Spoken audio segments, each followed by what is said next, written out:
j'espère pas.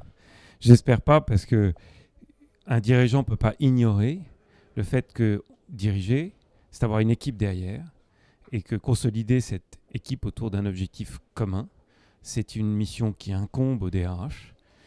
Le problème, c'est qu'en France, on a un historique qui est plutôt un passif de la direction du personnel et de la DRH d'autrefois.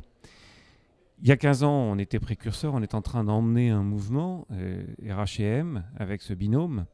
La nouvelle génération des DRH, tous travaillent à faire évoluer la perception du travail que fournit le DRH, de la valeur ajoutée, de son apport à l'entreprise pour consolider les motivations, l'engagement du collectif. Donc c'est une valeur qui va prendre tout son sens dès l'instant où on va sur une pénurie des talents, où la vraie différence, elle se fait sur la capacité à attirer et garder les meilleurs.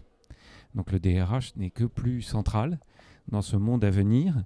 Donc précurseur, certainement il y a 15 ans, mais toujours aujourd'hui, une prise de conscience de l'élargissement, de la maturation du rôle du DRH dans l'entreprise. Le problème de l'intelligence artificielle, c'est que ça a un côté extrêmement inspirant au départ. On se dit que c'est une révolution technologique qui ouvre des pans mystérieux, parfois terrorisants. Moi, je crois aux vertus du progrès et nous avons vu l'informatique arriver comme étant une menace pour le travail et pour le rôle du DRH, et ça a été finalement un outil de plus au service de l'homme et de sa collaboration.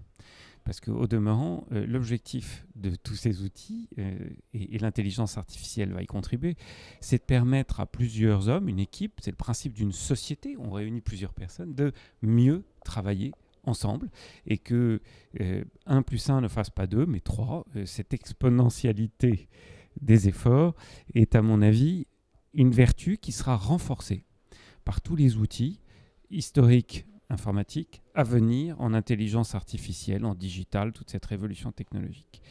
Dans les prédictions, la fonction de DRH est assez communément reconnue comme étant une des plus protégées de l'invasion technologique.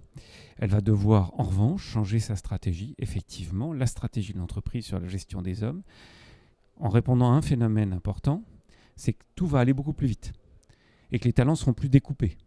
Et ça va nécessiter de réagir de manière très agile sur la gestion des valeurs humaines, des valeurs au sens humain, je dis des ressources humaines, de l'apport de chacun dans sa contribution au collectif.